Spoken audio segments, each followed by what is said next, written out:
The Republican Party apparatus is not waiting until 2026 to ensure elections go their way. Frankly, if we have elections at all. No.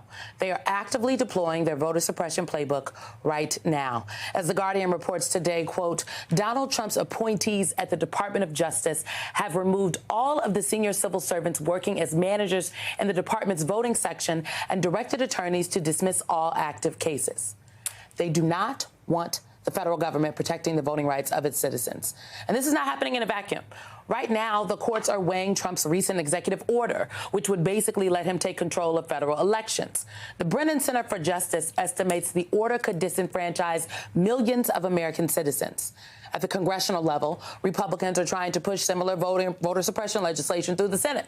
The SAVE Act, it already passed the House. And at the state level, just take North Carolina as one example. There, Republicans are trying to outright steal a state Supreme Court seat that they lost nearly 6 months ago. There's also some larger context here. Republicans, they can see the writing on the wall, okay? They read the news just like we do, and the polling out there is just terrible for them. And, you know, I never want to put too much stock in the polls, especially this early out, because polls are just a snapshot in time, if you will, about how voters feel. But right now, that snapshot shows that people do not like what has taken place in nearly 100 days. You've got one polling average that has Trump underwater by more than 9 points. And it seems like his numbers are getting worse by the day. And this isn't just exclusive to Donald Trump either. We use the generic ballot to gauge how voters feel about both parties. Again, I always try to caution with the polls, because especially we're a year out. But if right now voters are asked in this generic ballot, they're asked right now if they would rather have a generic Democrat or a generic Republican. Who do they want to vote for?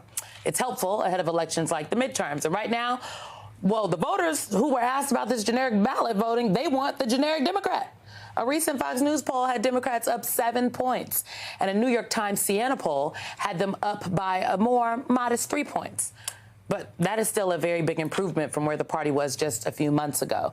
And if those numbers hold, folks, they would almost certainly put Democrats in a position to retake the House. And Republicans are aware of this. Again, they're seeing the same polls we're seeing, and they know the opposition is fired up, with usually mild-mannered Democrats now saying things like this. These Republicans cannot know a moment of peace. They have to understand that we will fight their cruelty with every megaphone and microphone that we have. We must castigate them on the soapbox and then punish them at the ballot box. Republicans can sense that energy, which is why they're doing everything they can to suppress the vote. Donald Trump and Stephen Miller, they are not going to go quietly into the night. They will stop at nothing to prevent the House from slipping through their fingers next year. I mean, truly, if you think they are going to let a little public sentiment and election results strip power away from Republicans, well, you just have not been paying attention.